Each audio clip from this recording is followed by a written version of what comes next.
오늘 우리에게 주시는 하나님의 말씀 에베소서 6장 1절에서 9절입니다. 예, 감사합니다. 여러분 한 주간도 평안하셨죠? 저희 지난 11주 동안 바울의 생애와 서신이라고 하는 말씀으로 함께 수요일마다 성경 공부를 하였습니다. 그래서 6주 동안 저희가 나눈 말씀이 에베소서의 말씀입니다. 6장을 마무리를 못해서 6장으로 2주 정도 에베소서의 말씀으로 함께 은혜를 나누려고 합니다. 오늘은 읽은 본문대로 6장 1절부터 우리가 9절까지 함께 말씀을 보려고 하고요. 그리고 제목은 새로운 관계라고 하는 제목으로 함께 은혜를 나누려고 합니다. 말씀을 듣기 전에 옆에 있는 분들하고 한번 이렇게 인사해 보도록 하겠습니다. 예수님 안에서 당신을 알게 되어 너무나 감사합니다. 한번 인사해 보시겠어요?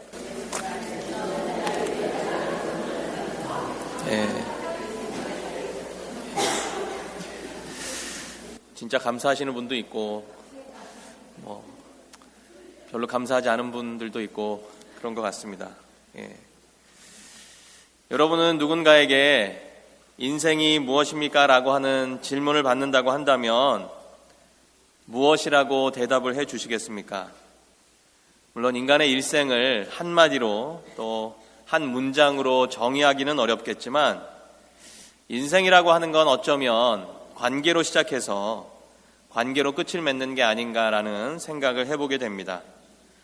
관계를 떠난 인간의 삶은 생각할 수 없기 때문이겠죠.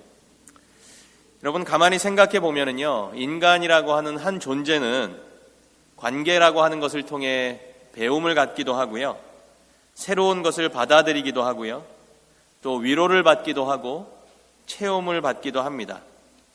또 이런저런 여러 가지 관계를 통해서 생각이 바뀌기도 하고 그 바뀐 생각을 통해 행동이나 삶이 바뀌는 것을 경험하기도 한다는 것입니다. 그렇다면 인간의 이 관계 가운데 어떤 관계가 좋은 관계일까? 어떤 관계가 바람직한 관계일까?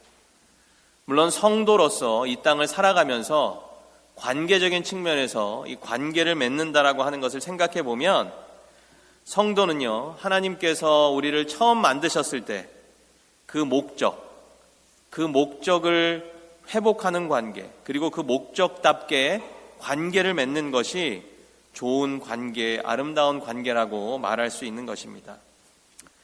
제가 관계를 이야기할 때마다 창세기 1장 27절, 28절 말씀을 늘 여러분에게 나누어 드리는데요. 창세기 1장 27절과 28절에 보시면 하나님이 자기 형상, 곧 하나님의 형상대로 사람을 창조하시되 남자와 여자를 창조하시고 하나님이 그들에게 복을 주시며 그들에게 이르시되 생육하고 번성하여 땅에 충만하라, 땅을 정복하라, 바다의 고기와 공중의 새와 땅에 움직이는 모든 생물을 다스리라 하시니라. 성경 말씀대로 한다면요, 여러분 모든 인간 안에는 하나님의 형상을 닮은 그러한 가치 있는 존재들이라고 하는 것입니다. 하나님의 형상을 닮은 우리들 안에는 늘 내적인 충만함으로 채우면서 살아갈 수 있는 그런 존재로 하나님이 우리를 만드셨고요, 또 삶에 대한 분명한 목적을 가지고 살 수 있도록 그렇게 만들어 주셨다고 하는 거예요. 더불어 모든 것과 함께 어울려서 다스릴 수 있는 그런 질서와 능력을 갖춘 사람들로 원래 만들어 주셨다고 하는 것입니다.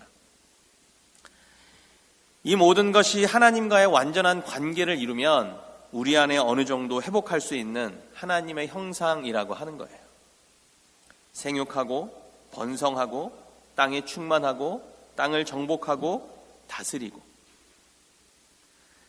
뿐만 아니라 하나님과의 관계를 통해서 이러한 우리의 모습이 드러날 뿐만 아니라 내가 누구를 만나든지 다른 누구를 만나든지 그 안에, 그 사람 안에 담겨져 있는 하나님의 형상, 하나님의 능력으로 창조하신 그 마음을 우리가 발견할 수 있어야 한다는 것입니다. 이것이 내가 다른 사람, 타자와 함께 관계를 통해서 누릴 수 있는 그러한 은혜라고 하는 것이죠. 그런데 이러한 관계를 깨트려 버린 것이 바로 죄라고 하는 것입니다.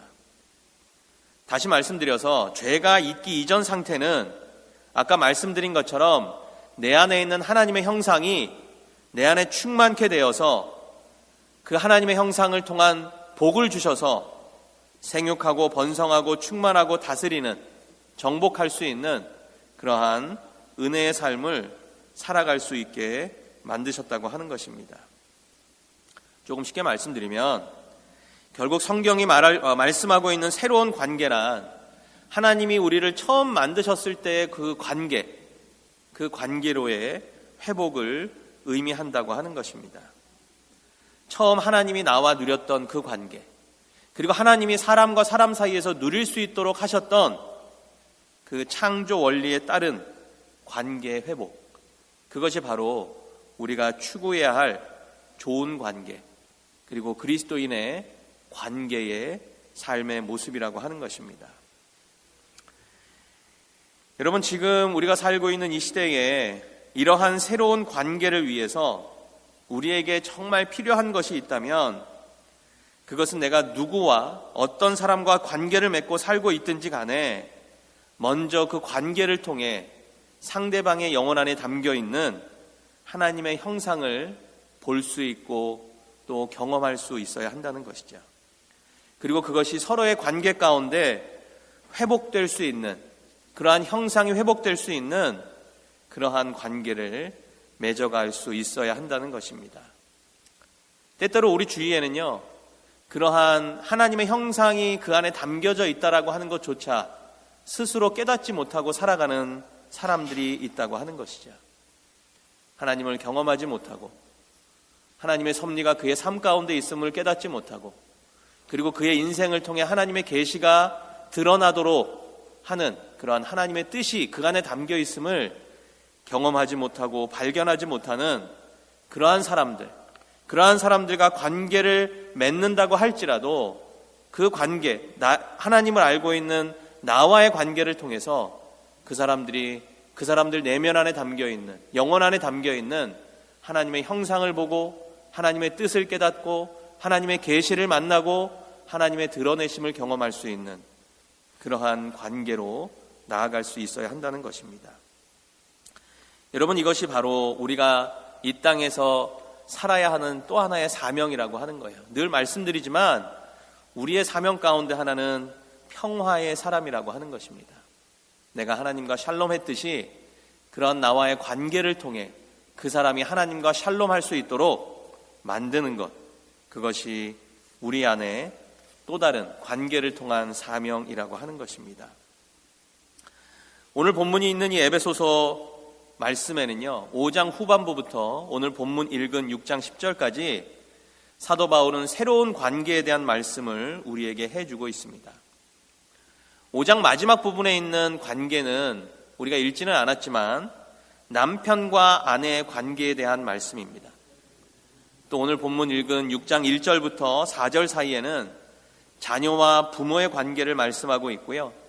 6장 5절부터 9절에는 종과 상전, 자기가 모시는 주인의 관계에 대하여 말하고 있습니다. 지금 우리들의 삶의 현장으로 이 관계들을 생각해 본다면 우리 가정에서 아내와 남편, 또 자녀와 부모, 이런 부분들은 가정 안에서 이루어지는 관계를 이야기한다고 말씀할 수 있죠. 이 종과 상전, 종과 주인의 관계는 우리가 생활하고 있는 사회적 관계에서 만나는 관계들을 이야기한다고 말할 수 있습니다. 바울은 한 인간으로서 관계를 맺는 그 세팅, 환경 가운데 가장 기본이 되는 것은 가정에서의 관계고, 그리고 한 존재로서 사회에서 살아가기 위해서 맺어야 하는 새로운 사회적인 관계에 대하여 모든 영역에서 새로움이 있어야 한다고 말씀하고 있다는 것입니다. 그리고 이러한 새로운 관계를 맺는 핵심 안에는 가장 중요한 것이 우리가 먼저 새로운 사람이 되어야 한다는 거예요. 내가 새로운 사람이 될 때 새로운 관계를 맺을 수 있다고 하는 것입니다. 바울이 말씀하고 있는 새로운 사람, 자주 듣는 말씀이겠지만 결국 하나님 안에서 우리가 어떤 존재인지를 분명히 깨닫는 사람이라고 하는 것입니다. 하나님이 나에게 부여해 주신 새로운 정체성, 그것이 무엇인지를 알고 살아가는 사람들이라고 하는 것이죠. 제가 지난번 설교 때도 말씀드렸고 몇 주 전 설교 때도 말씀드렸지만 바울이 계속적으로 이야기하는 새로운 사람의 의미는 1장에서 본 것처럼 창세 전부터 나를 미리 택정하신 그 하나님의 택하심을 믿는 그 믿음을 가진 사람, 예수님께서 나를 위해 십자가에 달려 돌아가셨다고 하는, 그래서 영원한 생명을 나에게 주셨다고 하는 그리스도의 대속의 믿음을 가진 사람, 그리고 성령님께서 나를 인쳐주셔서 내가 인생 가운데 만나는 어려움과 시험과 고단함과 아픔과 절망 가운데서도 나를 끝까지 책임져 주실 것이라고 하는 영원한 보호하심에 대한 믿음, 이 믿음이 있는 사람을 성경은 새로운 사람이라고 말씀하고 있는 것입니다. 이 믿음이 분명해진 새로운 사람들을 통해 새로운 관계가 형성되고, 그리고 새로운 관계의 형성을 통해 이 땅이 새로운 나라, 하나님이 꿈꾸시는 새로운 나라가 된다고 말씀하고 있는 것이에요. 그래서 성도는요, 하나님과의 관계를 맺는 것이 가장 중요합니다. 하나님과 바른 관계를 맺고 사는 것이 가장 중요하다고 하는 것이에요. 그리고 하나님과 바른 관계를 맺고 살아가는 성도들 안에는 무엇보다 긍정적인 자아상이 있습니다. 아까 말씀드린 대로 창세전부터 택정받은 나를 위해 십자가에 달려 돌아가신 예수님, 앞으로 내 인생을 책임져 주실 성령님, 그런 사람이 나라고 하는 긍정적인 자아상을 갖게 된다고 하는 것입니다. 이 긍정적인 자아상에 대해서 어떤 목사님께서 이렇게 이야기를 하셨습니다. 그리스도 안에 긍정적인 자아상을 유지하기 위해서 4가지의 것에 집중해야 한다고 말씀을 하셨는데요. 그 4가지의 것은 첫 번째는 소속감이고요, 두 번째는 자부심이고요, 세 번째는 자신감이고, 네 번째는 사명감입니다. 소속감과 자부심과 자신감과 사명감, 이것이 내 안에 하나님 안에서 긍정적인 나라고 하는 내 자아상을 더욱더 긍정적으로 만들어가는 그러한 길이라고 하는 것이죠. 요한복음 1장 12절 말씀에 영접하는 자 곧 그 이름을 믿는 자들에게는 하나님의 자녀가 되는 권세를 주셨다라고 하는 그러한 말씀이 있습니다. 하나님 안에 속해 있는 사람들, 예수 그리스도 안에 속해 있는 사람들, 성령의 보호하심 가운데 있는 사람들, 그 안에 소속되어져 있는 사람들, 여러분, 이것이 바로 우리에게 주는 긍정적인 자아상의 모습이라고 하는 거예요. 내가 하나님 안에 있다고 하는 것, 그리스도 안에 있다고 하는 것, 성령 안에 있다고 하는 것. 그래서 성도의 능력은 in Christ, 예수 그리스도 안에 있을 때 그 능력의 한계치를 우리는 상상할 수 없게 된다고 하는 것입니다. 우리의 소속이, 우리의 이 삶의 그 소속이 in Christ, 그리스도 안에서 분명해질 때 우리는 늘 긍정적인 자아, 그 모습을 가지고 살아갈 수 있게 된다고 하는 것이죠. 두 번째는 자부심입니다. 자부심이라고 하는 것은 내 스스로가 나를 얼마만큼 가치 있는 존재인가로 생각하는 거예요. 내가 얼마만큼 가치 있는 존재로 살아가는가를 생각하는 것이 자부심이라고 하는 것입니다. 우리가 에베소서 2장 10절을 공부했을 때 10절 말씀에 이런 말씀이 있습니다. 우리는 그의 만드신 바라 그리스도 예수 안에서 선한 일을 위하여 지으심을 받은 자니 이 일은 전에 예비하사 우리로 그 가운데서 행하게 하려 하심이라. 우리는 그의 만드신 바라 그리스도 예수 안에서 선한 일을 위하여 지으심을 받은 자니. 여러분, 우리는 이런 자부심이 있어야 한다는 거예요. 예수 그리스도께서 우리를 이 땅에 주님의 선한 일을 위하여 지어주신, 세워주신 사람들이라고 하는 것입니다. 그래서 조금은 역설적이긴 하지만 우리가 정말 올바른 자부심을 갖기 위해선 철저하게 십자가 앞에서 나의 약함, 나의 죄, 나의 모남, 나의 못남을 인정해야 한다는 것입니다. 왜냐하면 우리들의 자부심의 근원이 예수 그리스도이시기 때문에 그래요. 그렇게 모나고 못나고 죄 많은 나를 위해서 십자가에 달려 돌아가신 그 예수 그리스도의 십자가의 사랑을 우리의 영혼 깊이 깨달을 때 우리는 긍정적인 우리의 모습을 보면서 한없는 영적인 자부심을 경험할 수 있기 때문이라고 하는 것입니다. 나를 얼마나 가치 있고 나를 얼마나 소중한 존재로 여기셨는지 그 현장이 바로 십자가이기에 그 십자가를 통해 우리의 자부심이 인정될 수 있어야 한다는 것이죠. 세 번째는 자신감입니다. 빌립보서 4장 13절에는요, 바울이 이런 고백을 하고 있습니다. 내게 능력 주시는 자 안에서 내가 모든 것을 할 수 있다라고 말입니다. 여러분, 내가 무엇을 하는 것은 나의 능력이 아니라 내 안에 역사하시는 성령님의 능력이 내 안에 충만할 때, 그리고 우리가 그러한 믿음 가운데 거할 때 모든 것을 견디고 모든 것을 이기고 모든 것을 용서하고 승리할 수 있는 그러한 영적인 자신감이 생겨나기 때문입니다. 마지막 네 번째는 사명감입니다. 사명감이라고 하는 것은 내 인생의 목표와 목적 그리고 의미와 연관이 있는 단어입니다. 하나님이 나를 만드신 목적, 나를 사랑하신 목적, 나를 통해 이루시고자 하는 목적, 그 목표가 우리의 삶의 목표고 의미이고 이유라고 하는 것이죠. 하나님은 이러한 사명의 완수를 위해서 우리에게 달란트라고 하는 것을 주셨습니다. 은사라고 하는 것을 주셨죠. 결국 나에게 주신 은사가 하나님을 위한 사명으로 쓰임받을 때 우리는 우리 안에 있는 영혼의 기쁨뿐만 아니라 내가 얼마나 가치 있는 사람이고 소중한 사람인지를 경험할 수 있는 그러한 긍정적인 자아를 만나게 된다고 하는 것입니다.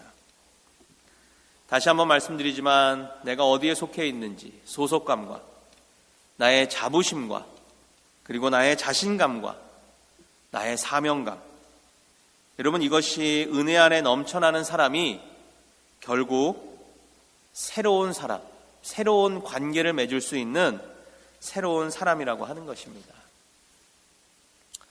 우리가 이 세상을 살아가고 있지만 우리에게는 한 가지 이름만 있는 것이 아니에요. 때로는 남편이라고 하는 이름이 주어지기도 하고요. 때로는 아내라고 하는 이름, 자녀라고 하는 이름, 또 직장에 가면 직원으로, 사장으로, 또 어느 곳에 가면 주인으로, 손님으로, 또 사회적인 지위가 높음으로 인해 주어진 이름이 있고요. 사회적인 지위가 낮음으로 인해 주어지는 이름들도 있습니다. 또 교회를 다니는 우리들에게는 성도라고 하는 이름이 있고요. 또 친구를 만나면 친구라고 하는 이름을 갖게도 합니다. 여러분, 이러한 모든 관계 속에서 바울은 내가 새로운 사람이 될 때 만나는 사람이 바뀌는 것이 아니라 나의 신분의 변화를 통해 이 관계가 새로워질 수 있다고 말씀하고 있는 것입니다. 그러면서 새롭게 된 사람들이 맺어야 할 새로운 관계의 핵심에 대하여 두 가지를 우리에게 이야기하고 있어요.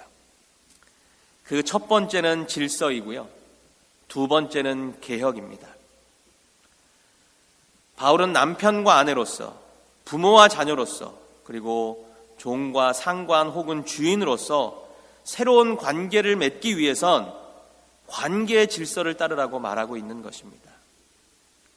여기서 의미하고 있는 질서라고 하는 것은 하나님의 창조의 질서를 따르라고 하는 것이에요.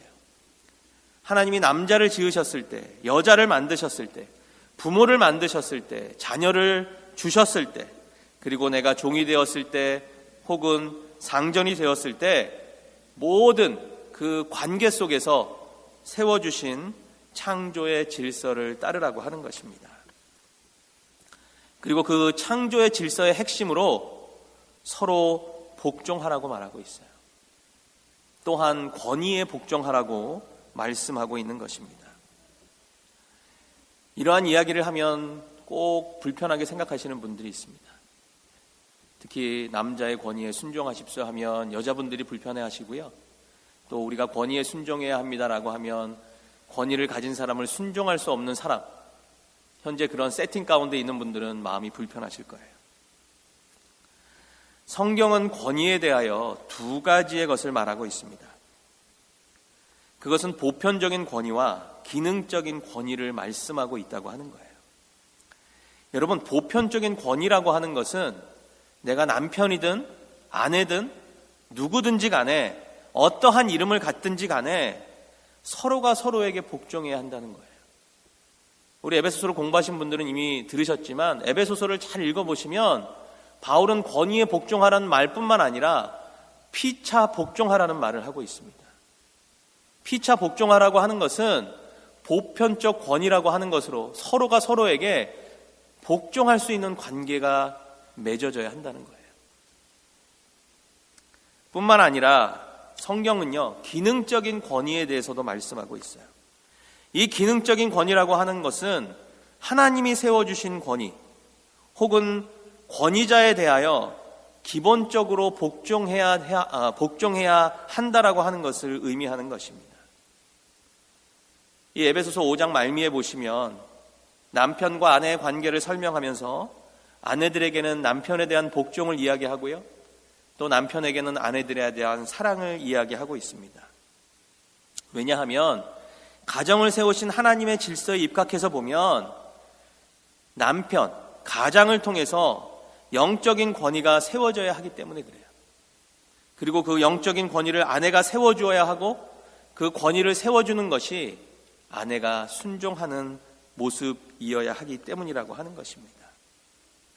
다시 말씀드려서 성경이 이야기하는 권위라고 하는 것은 높고 낮음을 이야기하는 기준이 아니라 기능적인 면에서 하나님이 부여해 주신 사실은 의무와 책임을 이야기하는 것입니다.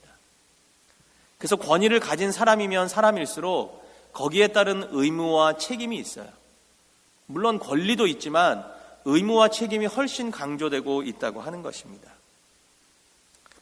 여러분, 한 인간 자체 모든 사람들은 개개인으로서 평등할 수는 있지만 개개인이 감당해야 하는 역할이 모두 같을 수는 없습니다.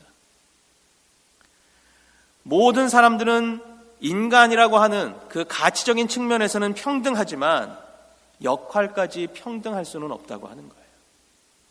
그래서 말씀드린 대로 보편적인 권위에 대한 피차의 순종과 기능적인 권위에 대한 하나님이 세우신 그 권위에 대한 순종을 말씀하고 있다고 하는 것이에요. 그것이 바로 이 질서라고 하는 새로운 관계를 향한 첫 번째 핵심이 갖는 의미라고 하는 것입니다.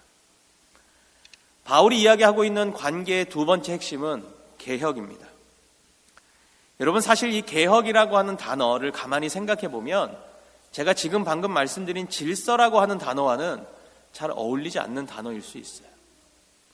오히려 질서를 세운다고 하는 것은 뭔가 보수적이어야 하고요, 뭔가 전통적이어야 하고요, 여태까지 지내온 그것을 그대로 이어가는 것이 오히려 질서를 세우는 것 같은 느낌이 들기 때문이라고 하는 것입니다. 그러나 오늘 바울이 이야기하는 이 새로운 관계, 남편과 아내, 부모와 자녀, 종과 상전에 대한 관계를 가만히 들여다보면 이 당시에는 굉장히 개혁적인 말씀이었다고 하는 거예요. 여러분, 그 당시에 종과 주인은요, 종은 도저히 상전이 될 수 없는 겁니다. 무슨 말씀이냐 하면 종은 주인의 소유물이었어요. 종이 잘못하면 감옥에 보낼 수 있고요, 다른 주인에게 팔아버릴 수 있고요, 그리고 심지어 주인이 사형까지 시킬 수 있었어요. 뿐만 아니라 이 기록에 보면 아버지라고 하는 가정의 아버지가요, 자녀들을 이렇게 할 수 있는 권위가 있었습니다. 권리가 있었죠. 자녀들이 말을 안 들으면 쇠사슬에 묶기도 하고요, 감옥에 넣기도 했습니다. 그리고 심지어 태형에 처하기도 했어요.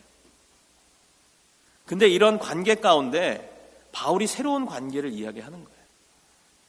대단히 개혁적인 관계를 이야기하고 있습니다. 자녀들에게는 부모에 대한 순종을 이야기하고 있고요, 그리고 부모들에게는 자녀들을 노엽게 하지 말라고 말씀하고 있죠. 종들에게는 주인을 대할 때 죽게 하듯이 하라고 이야기하고 있고요. 주인에게도 종들을 어떻게 보면 정말 인간적이라기보다는 인격적으로 대우하라고 말씀하고 있는 것입니다. 당시 사회는 모든 인간이 한 개개인이 갖는 평등이라고 하는 가치를 존중받거나 인정받지 못했어요. 그럼에도 불구하고 바울은 피차 복종하라고 이야기하고 있습니다. 종도 상전에게, 상전도 종에게, 부모도 자녀에게, 자녀도 부모에게, 남편도 아내에게, 아내도 남편에게. 여러분, 이것은 대단히 개혁적인 새로운 관계를 말씀하고 있다고 하는 것입니다. 왜냐하면 개혁이라고 하는 것은 하나님이 세워두신 이 창조의 질서, 창조적인 관계의 질서를 세우기 위해 반드시 필요한 조치이기 때문이라고 하는 것입니다. 하나님이 원래 세워두셨던 질서의 그 관계의 질서를 파괴하는 모든 것들을, 모든 잘못된 관계들을 새롭게 개혁하라고 말씀하고 있는 것이에요.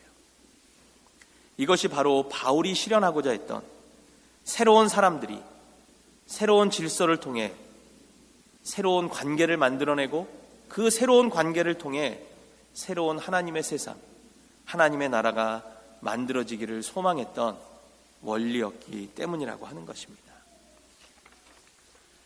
여러분, 궁극적으로 에베소서는 새로운 세상을 이야기하고 있습니다. 우리가 살고 있는 이 시대에도 수많은 사람들이 새로운 세상, 새로운 세계를 이야기하고 있죠. 어떤 사람은 과학이나 의학이나 기술이나 이러한 발전을 통해서 새로운 세상을 이야기하고 있고요. 또 정치인들은 올바른 정치와 리더십과 이런 것들을 통해 사람이 살기 좋은 새로운 세상을 이야기하고 있습니다. 우리는 그리스도인으로서 어떤 세상, 어떤 새로운 세상을 이야기하고 어떤 새로운 세상을 만들어 가야 하는 것입니까? 결국 새로운 나라는, 하나님이 세우시고자 하는 새로운 나라는 새로운 사람, 새로운 시민, 그리고 이 사람들을 통해 새로운 관계가 맺어질 때 그 땅에 하나님의 진정한 통치가 있고 드러나심이 있고 계시가 있고 그런 것들을 통해 이루어지는 세상을 말씀하고 있다고 하는 것입니다. 우리에게 주어진 사명이 있다면 우리가 그리스도 안에서 새로운 사람이 되는 것이고, 그리고 새로운 관계를 맺어가는 사람들이 되는 것입니다. 어떻게 보면 성도의 운명, 그리고 교회의 운명, 공동체의 운명은 바로 이것을 완수해 가는 것이라고 말씀드릴 수 있다고 하는 것이에요. 말씀을 마치면서 간절히 바라기는 우리 예담교회 그리고 시냇가에 심은 초대교회, 이 두 교회의 연합이 하나됨 뿐만 아니라 정말 새로운 시민, 새로운 사람이 되어 새로운 관계를 맺고, 그리고 우리의 공동체를 통해 이 안에서 나도 새로운 하나님의 나라가, 하나님의 통치가 이루어지는 그러한 귀한 공동체가 되어서 정말 우리를 통해 이 땅이 새로운 나라로 조금이라도 만들어갈 수 있다면 그것이 바로 우리에게 주어주신 창조의 질서를 회복해가는 소명, 사명이라고 말씀드리고 있는 것입니다. 다시 한번 하나님이 세워두신 이 질서에 따름 뿐만 아니라 질서가 온전하게 세워지기 위해 개혁을 통해 만들어가는 새로운 관계를 통해서 저와 여러분이, 그리고 우리의 두 교회가 하나님 앞에 은혜로, 복으로 쓰임받는 귀한 삶과 공동체가 되기를 다시 한번 주님의 이름으로 축원드립니다. 함께 기도하도록 하겠습니다.